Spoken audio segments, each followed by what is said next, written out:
बोलो श्री प्राणनाथ प्यारे की जय।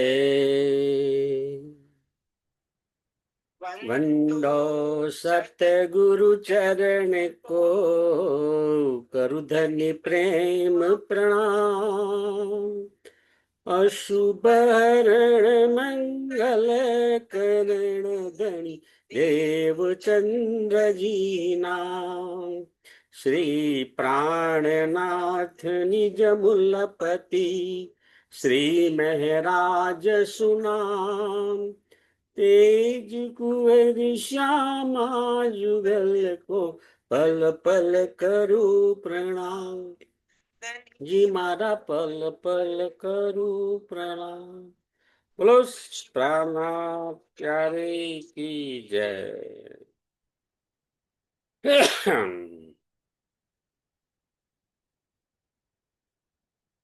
चर्चा प्रारंभ होत है, सुनो साथ चित दई। भजो राज श्यामा श्री प्राणनाथ। सखी जीवनी हमारो श्री महामत कहे साथ जी। भया चर्चा का वखत, अब तुम सुनियो चित दे। लाला गे आए बैठे इन तखत, लाला गे आए बैठे इन तखत। लो श्री प्राणनाथ प्यारे की जय। पूर्ण ब्रह्म सच्चिदानंद स्वरूप धाम धनुष्य अक्षरातीत પરમાત્માની અસીમ કૃપાથી સદગુરુ મહારાજના અપાર આશીર્વાદથી આપણે શ્રી વિતક સાહેબની ચર્ચા કરી રહ્યા છે। આત્મ સંબંધી વાલા સુંદર સાથજી, આપણે ખૂબ જ ભાગ્યશાળી છીએ કે આપણને તારતમ વાણી મળી છે અને શ્રી વિતક સાહેબનું જ્ઞાન મળ્યું છે। સુંદર સાજી વિતક વાણી નું મનન મંથન કરીએ ત્યાર પછી ધનીજીના દીદાર અવશ્ય થાય છે, કારણ કે ધનીજી ખૂબ જ નજીક છે, આપણાથી ખૂબ જ નજીક છે। સહેરગ જે હૃદયની મુખ્ય નળી છે એ તો શરીરનું એક અંગ છે, પણ તો એનાથી વધુ નજીક આપણા ધનીજી એની સૂક્ષ્મ શક્તિ આપણી સાથે બિરાજમાન છે। પરંતુ આપણે તારતમ વાણીને જીવનમાં ઉતારી નથી। હા, આનું વાંચન કરીએ છીએ, બોલીએ છીએ, પરંતુ જીવનમાં ન ઉતારીએ તો શું થાય? ધણીજી આપણાથી ખૂબ ખૂબ ખૂબ દૂર થઈ જાય છે। ક્યારેક બધી સવલત છે આપણી પાસે, પરંતુ આળસુ સ્વભાવ છે, જીવનમાં પ્રમાદ છે, જેને આપણે કહીએ કોમ્ફર્ટ ઝોન। મને જે જીવનની અંદર અનુકૂળ હોય એમ જ રહેવું છે, એમાંથી સહેજ પણ બહાર જવું નથી। તો એ જીવનનો જે કોમ્ફર્ટ ઝોન કહેવાય એમાંથી બહાર નીકળતા નથી। પરિણામે આપણો જીવ છે ને આત્મકલ્યાણથી વંચિત રહે છે।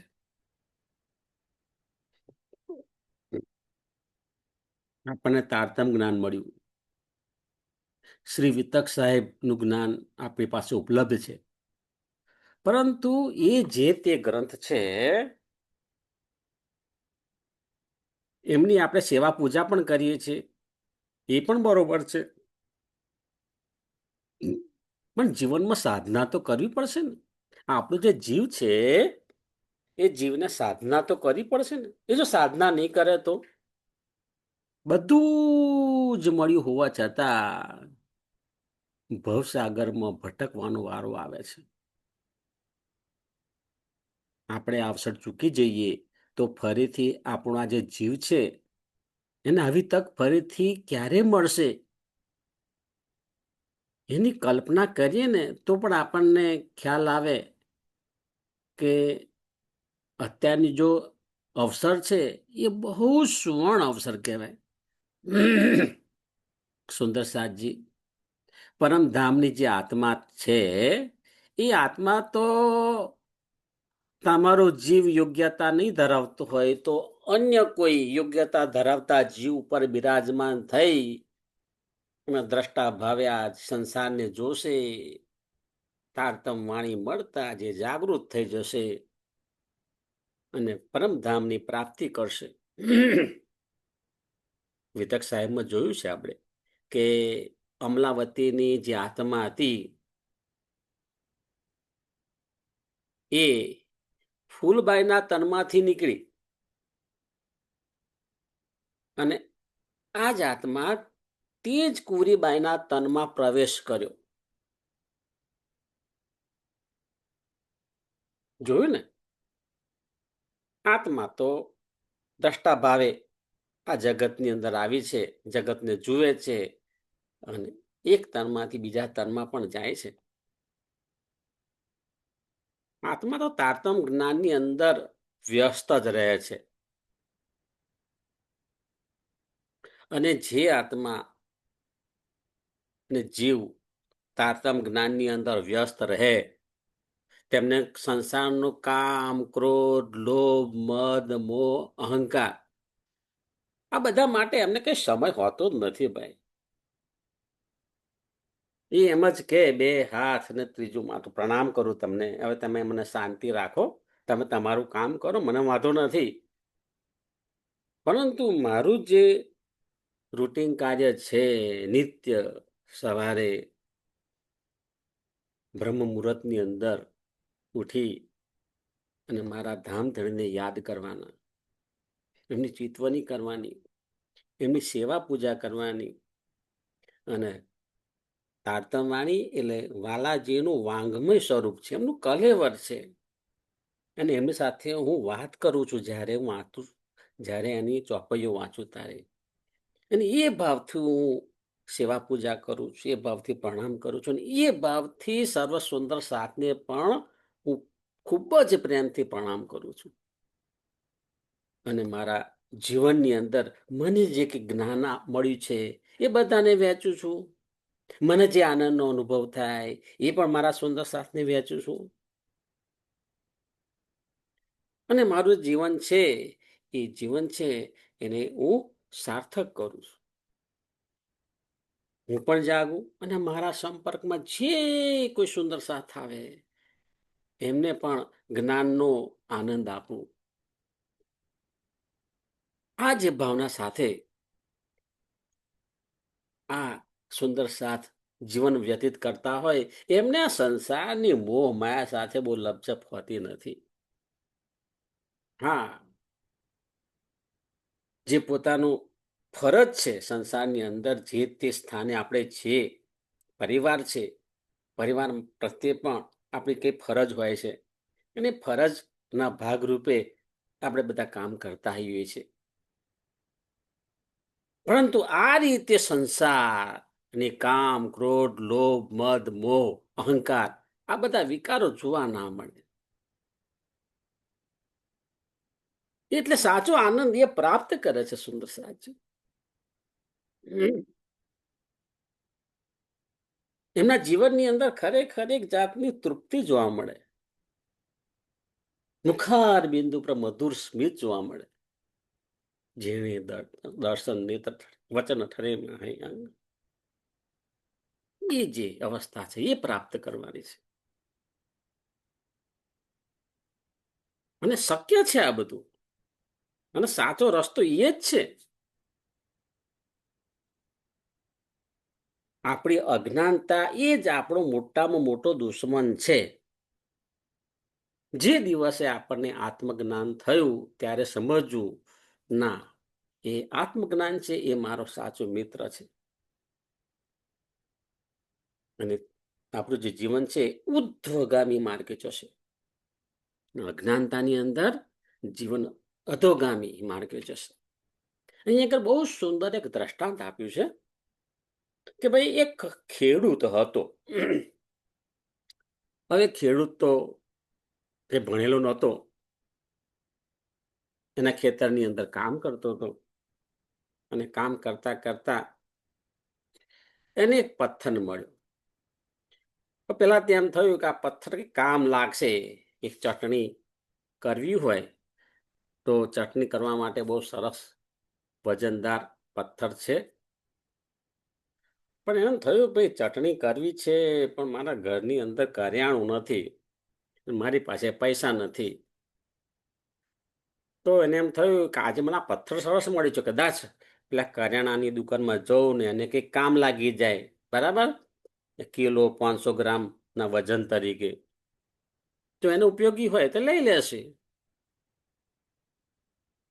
તો કરિયાણાની દુકાનમાં ગયો અને કહ્યું કે મારે ભાઈ થોડુંક અનાજ લેવાનું છે, પરંતુ મારી પાસે રૂપિયા નથી, આ પથ્થર છે. હવે પથ્થર જોઈને તો દુકાનવાળો ગુસ્સે થયો, ભાઈ આ પથ્થરનું કંઈ મળે ખરું? કંઈ ના મળે, જાઓ રૂપિયા લઈને આવો ને તો તમને અનાજ મળશે, બાકી નહીં મળે. હવે થયું શું? હવે ત્યાંથી નિરાશ થઈ અને ચાલતો હતો. એના હાથમાં પથ્થર હતો, પથ્થર સામું જોતો હતો કે ભાઈ આ પથ્થરને શું કરવું? હવે યોગાનો યોગ ત્યાંથી એક ઝવેરી પસાર થતો હતો. ઝવેરીને થયું આના હાથમાં પથ્થર છે, સામાન્ય પથ્થર નથી, કંઈક વિશિષ્ટ હોય એવું લાગે છે. એટલે એ ઝવેરી નજીક આવી અને એ ખેડૂતને ઊભો રાખ્યો કે ભાઈ ઊભા રહેજો. ખેડૂત કહે, બોલો શું કહો છો? કે તમારા હાથમાં જે પથ્થર છે એ પથ્થર મને બતાડો. પથ્થર જો, આ પથ્થર તમારે વેચવાનો છે? કે હા, વેચવાનો છે. હવે ઝવેરીને થયું આ તો અભણ છે અને આ તો પથ્થર બહુ જ કિંમતી છે. એટલે ઝવેરી કહે કે ભાઈ આના હું તને 10,000 રૂપિયા આપું. ખેડૂતને નવાઈ લાગી કે આ પથ્થરના 10,000 રૂપિયા આપે છે. અને બીજી બાજુ એની અંદર લાલચ પણ થઈ, આમે આ 10,000 રૂપિયા આપે છે, શી ખાતરી ઓની કિંમત એનાથી વધારે પણ હોઈ શકે. તો કે આમ કરો, તમે 15,000 આપો ને તો મારે તમને પથ્થર આપવો છે. બહુ ઝવેરી વિચાર કરે છે, કાંઈક અભણ છે, એની કશી ખબર નથી. એટલે એમણે કહ્યું જો મારાથી બોલાઈ ગયું છે કે ભાઈ 10,000 રૂપિયા હું તને આપીશ, તારી ઈચ્છા હોય ને તો મને આ જગ્યાએ રહું છું, મને મળવા આવજે, પથ્થર આપજે, પૈસા લઈ જજે, બાકી મારે 1 પણ રૂપિયો વધારે આપવો નથી. ખેડૂતને થયું કઈ વાંધો નહીં, બરાબર, સારું, અત્યારે મને નથી આપવું. એમ કરીને ખેડૂત વિચારતો વિચારતો આગળ ચાલે છે. હાથમાં પથ્થર છે, પથ્થર આમ જુએ છે, આમ ચાલતો જાય છે. હવે યોગાનો યોગ બીજો પણ ત્યાં ઝવેરી પસાર થાય છે. એણે પણ જોયું કે આ જે ખેડૂત છે એના હાથમાં સામાન્ય પથ્થર નથી. એટલે એ પણ નજીક આવ્યો અને કહ્યું કે ભાઈ આ પથ્થર મને જોવા દો ને. ઝવેરીએ હાથમાં પથ્થર પકડ્યો. પથ્થર જોઈને ઝવેરીને થયું કે આ બહુ કિંમતી પથ્થર છે. તો કહે છે કે ભાઈ આ પથ્થર તું મને કેટલા રૂપિયામાં આપીશ? હવે ખેડૂતને થયું કે પેલો ભાઈ 15,000 રૂપિયા આપવાની ના પાડતો હતો, તો આને મને 15,000 કહેવા દે. જો 15,000 રૂપિયામાંથી હું એક પણ રૂપિયો ઓછો નહીં લઉં. આ ઝવેરીને ખબર હતી કે આ તો બહુ કિંમતી પથ્થર છે, એટલે એમણે કહ્યું, ભાઈ 15,000 નહીં, હું તને 20,000 આપીશ, ચાલ મને આ પથ્થર આપી દે. હવે આ બાજુ ખેડૂત પણ ખુશ થયો કે ભાઈ 15,000 માંગ્યા અને મને 20,000 આપ્યા. એ 20,000 રૂપિયા લઈ અને ખુશ ખુશ થઈ અને પેલા કરિયાણાની દુકાને જાય છે, જે કંઈ કરિયાણું લેવાનું હોય એ લઈ લે છે અને પછી પોતાને ઘેર જાય છે.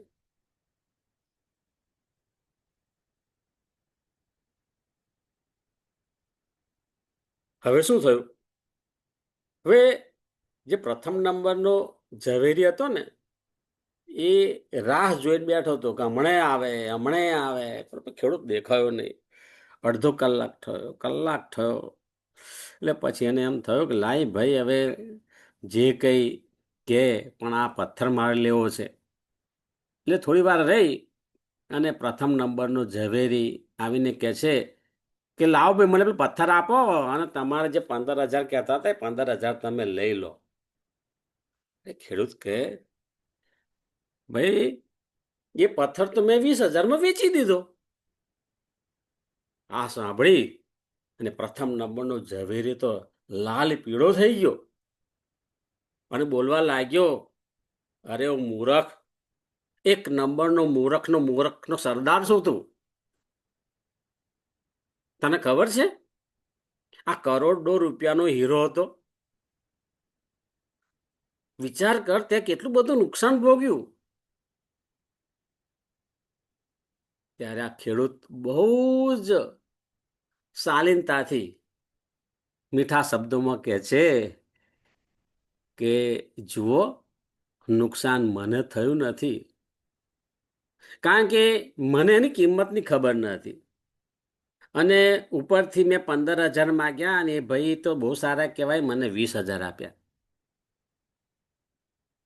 પરંતુ સૌથી વધારે નુકસાન તો તમારું થયું છે, કારણ કે તમને એની કિંમતની ખબર હતી કે કરોડો રૂપિયાનો આ હીરો છે અને મને 15,000માં મળતો હતો.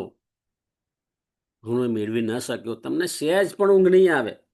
હું તો બહુ શાંતિથી ઊંઘી જઈશ, કારણ કે મેં જે ધારણા કરી હતી એના કરતાં મને વધારે મળ્યું છે.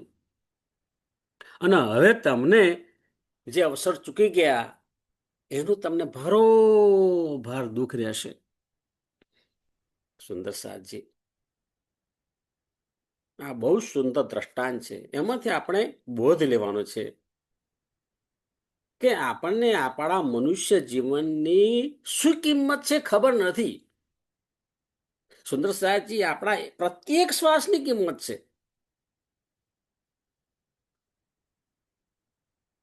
આપણા કિંમતી સમય, શ્વાસોશ્વાસની જે સમય છે એ પાણીની જેમ વહી રહ્યા છે. સંસારના મોહ માયાની અંદર એટલા બધા આપણે દોડતા રહીએ છીએ કે આપણો અમૂલ્ય સમય પાણીની જેમ વહી જાય છે, એની આપણે લેશ માત્ર ચિંતા કરતા નથી.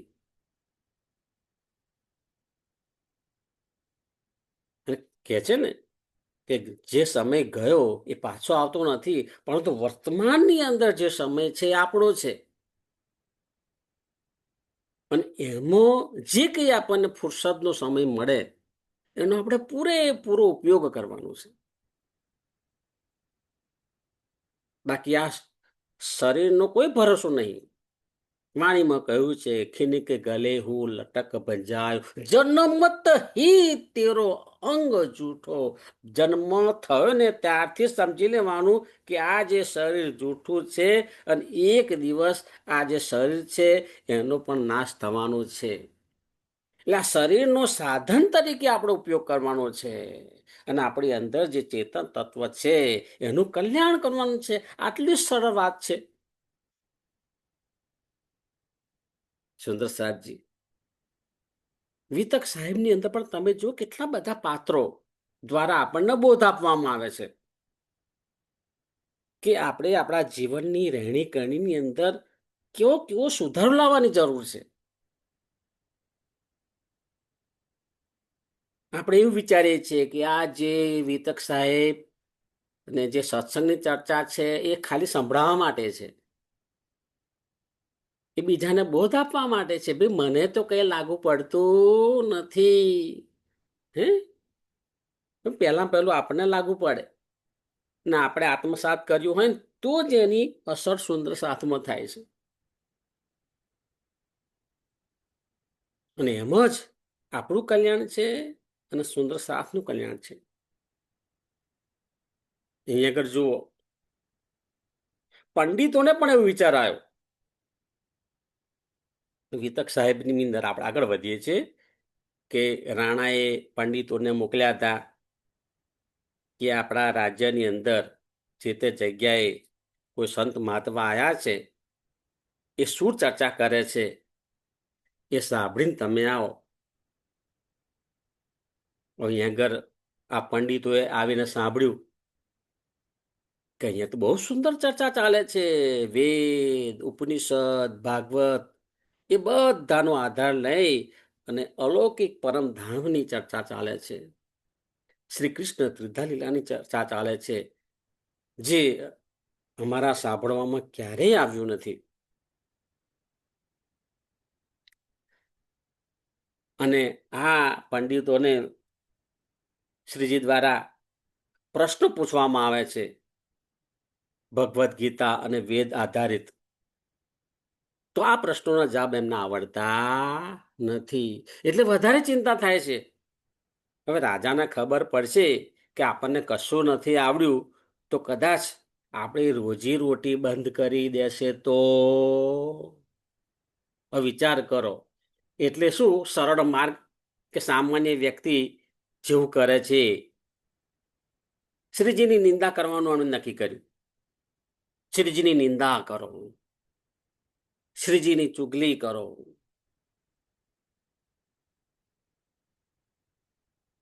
સુંદરસાજી, ખરેખર આ પંડિતો કેટલા બધા મહામૂર્ખ કહેવાય. એમનું દુર્ભાગ્ય તો જુઓ. એમને તો શ્રીજીની ચર્ચા સાંભળીને શ્રીજીના ચરણોમાં સમર્પિત થવાનું હોય, સાષ્ટાંગ દંડવત પ્રણામ કરવાના હોય, સાચું જ્ઞાન લેવાનું હોય, પોતાના આત્માનું કલ્યાણ કરવાનું હોય અને રાજાને પણ સાચી વાત જણાવીને રાજાનું પણ કલ્યાણ થાય, સમગ્ર પ્રજાનું કલ્યાણ થાય. એ રસ્તો અપનાવવાનો હતો. તો રાજા પણ ખુશ થઈને પંડિતોની રોજી રોટી પણ ચાલી રાખે, રાજાનું કલ્યાણ થાય, પ્રજાનું કલ્યાણ થાય.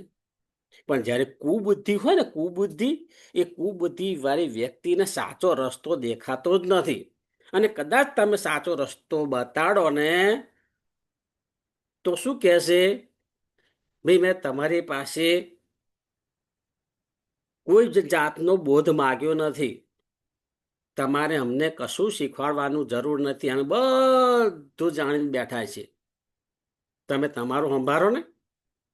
બીજાને સલાહ આપવા નીકળ્યા તે ભાઈ આપણને એમ થાય કે ભાઈ હવે આપણને એમ કે આપણે હાથ પકડીએ અને જે તે વ્યક્તિને કાદવમાંથી બહાર કાઢીએ.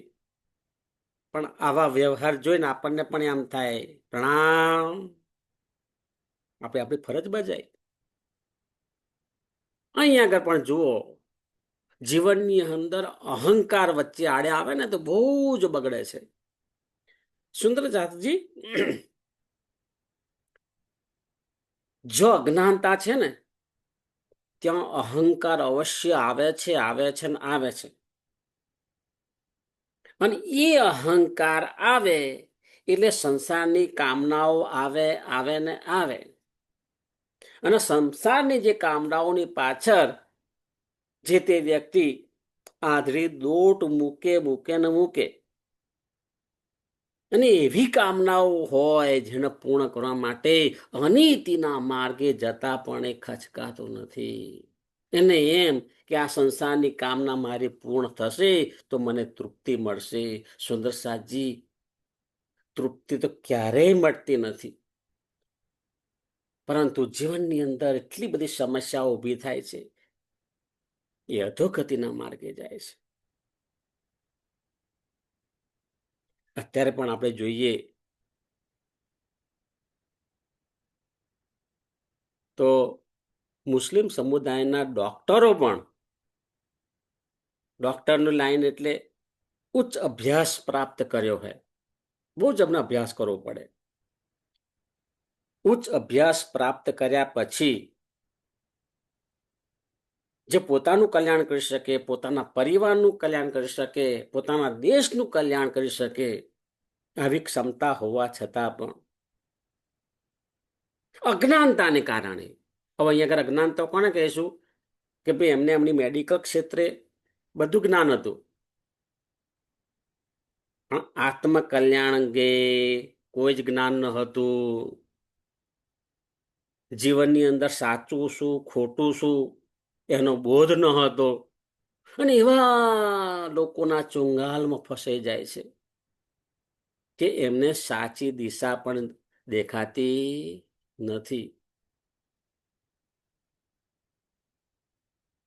તો જીવનની અંદર સત્ય અને અસત્યનું જ્ઞાન હોવું એને જ્ઞાન કહેવામાં આવે છે. સંસારનું તો જ્ઞાન ગમે તેટલું હોય. આ દાખલા આપણને બતાડે છે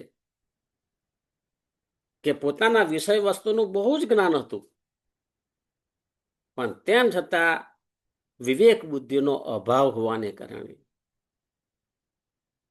સાચું વાસ્તવિક ધર્મ કોને કહેવાય એનું જ્ઞાન ન હોવાને કારણે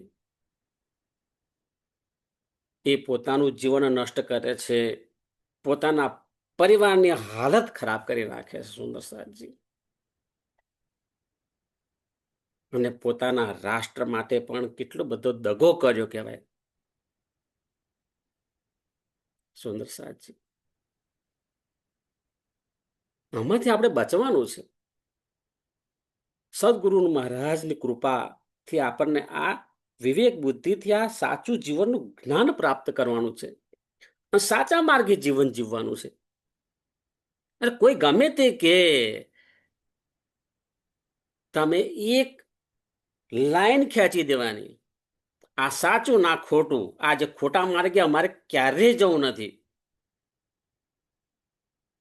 અમને અમારા રાષ્ટ્ર માટે પ્રેમ છે, રાષ્ટ્રનું હિત થતું હોય ને એ જ કાર્યો કરવાના છે, રાષ્ટ્રના અહિત માટે અમે ક્યારેય વિચારી પણ ન શકીએ. આવી સ્પષ્ટતા જીવનમાં હોવી જોઈએ, પોતાના પરિવારમાં પણ હોવી જોઈએ, પોતાના સમાજમાં પણ આપવી જોઈએ. આ જીવન જીવવાનો સાચો માર્ગ છે સુંદર સાહેબ.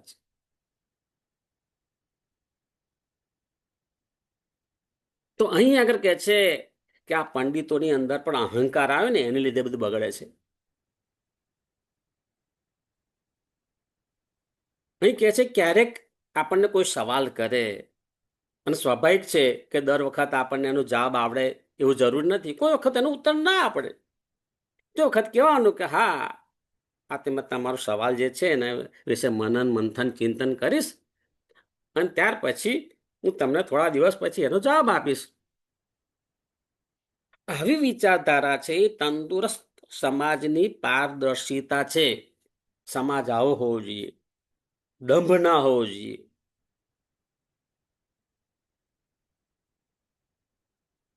સુંદરસાજી, આપણા જીવનમાં પણ ક્યારેક ઘણી બધી તકલીફો આવે, આપણે ન ધાર્યું હોય એવા પ્રસંગો પણ ઉભા થાય છે, અને એ જે દુઃખનો આઘાત છે એ આપણને લાગે આપણા સંસારની અંદર આ 5 તત્વનું શરીર લઈને તન લઈને આવ્યા છીએ, આપણે પણ પરિવાર છે, અને પરિવારની અંદર આ સુખ દુઃખ રહે છે જ.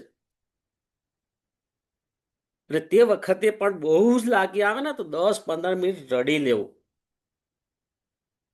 પણ ત્યાર પછી સામાન્ય જીવનમાં આવી જવું, કારણ કે આપણું મનુષ્ય જીવન ખૂબ ખૂબ ખૂબ મૂલ્યવાન છે.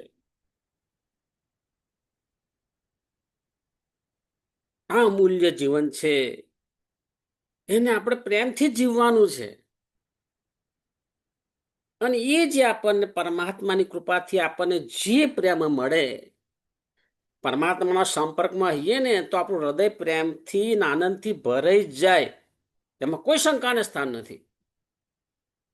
અને એ જ આપણને પ્રેમનો અનુભવ થયો, જ્ઞાનનો અનુભવ થયો, આનંદનો અનુભવ થયો, એ પછી આપણે સુંદર સાથમાં વેચવાનું છે, ખોબલે ને ખોબલે, કે સુંદર સાથજી, મારે તમારી પાસેથી ક્યાંય જોતું નથી, પરંતુ સદગુરુની કૃપાથી, રાજજી મહારાજની કૃપાથી મને જે કંઈ જ્ઞાન પ્રાપ્ત થયું છે, જે કંઈ આનંદનો અનુભવ થાય છે, જે કંઈ પરમધામના ઈશ્કની અનુભૂતિ થાય છે, એ હું સુંદર સાથને વહેંચવા માંગુ છું. આવો સુંદર સાથ, આપણે મળીએ, સત્સંગ ચર્ચા કરીએ, અને મને જે રાજ્ય મહારાજનો અનુભવ થાય છે અને જે આનંદનો અનુભવ થાય છે, એ આપ સુંદર સાથ પણ એનો અનુભવ કરો. અને આપણું આ જે જીવન છે ને, મનુષ્ય જીવન, એને સાર્થક બનાવો. ઇતિ બેઠે કર જાગે ધામ, એનો આપણે અનુભવ કરીએ. સુંદર સાથજી, અહીં રાણાએ પંડિતોને શ્રીજીની ચર્ચા સાંભળવા અને સવાલ પૂછવા માટે મોકલ્યા હતા. પરંતુ પંડિતોએ શ્રીજીની ચર્ચા સાંભળીને વિચાર્યું કે આટલી સરસ ચર્ચા સાંભળીને રાણા આપણને પગાર આપશે નહીં, તેથી બધાએ ભેગા મળીને નિંદા કરવાનું વિચારે છે. સંસારમાં પણ આવું જ ચાલે છે. અહીંયા આગળ કેટલાક સુંદર સાથ પણ શ્રીજીની પહેચાન કરી શક્યા છે અને કેટલાક પહેચાન કરી શક્યા નથી. શ્રીજીના વખતે પણ બધા જ પહેચાન કરતા હતા એવું નથી. બધા જ પ્રકારના સુંદર સાથ હોય. કોઈને પૂરી પહેચાન થઈ હોય, કોઈને અડધી પહેચાન થઈ હોય, તો કોઈ શરૂઆતની સ્થિતિમાં હોય. સુંદર સાથજી, શ્રી તારતમ વાણી એટલે ધામધણીજીનું સાક્ષાત જ્ઞાનમય કલેવર છે. આપણે જેમ જેમ એનું ચિંતન વધારીએ તેમ તેમ એ જે પ્રેમ સ્વરૂપ છે એનો આપણને અનુભવ થાય છે. સુંદર સાથજી, વેદોનું સાક્ષાત્કાર કરનારને આપણે ઋષિ કહીએ છીએ. કે આપણા ઋષિ મુનિઓ છે ને, એ વેદોનું જ્ઞાન આપતા હતા, વેદ ઉપનિષદ. અને તારતમ વાણીનો સાક્ષાત્કાર કરનાર ને આપણે સુંદર સાથ કહીએ છીએ. બી મારો સુંદર સાથ છે, જે તારતમ વાણી ને આત્મસાત કરે છે. જેવી રીતે બ્રહ્માજીને માધ્યમ બનાવ્યા અને તેમના મુખથી વેદનું ઉચ્ચારણ થયું, કેટલી સુંદર વાત છે. તેવી જ રીતે મહામતી સ્વામી શ્રી પ્રાણનાથજીની અંદર શ્રી ઇન્દ્રાવતીજી બિરાજમાન થયા. એમ કહી શકાય કે જે તન છે, તનનું નામ શ્રી મહારાજ, અને મહારાજની અંદર પરમધામની સુરતા આત્મા ઇન્દ્રાવતી એ બિરાજમાન થાય છે.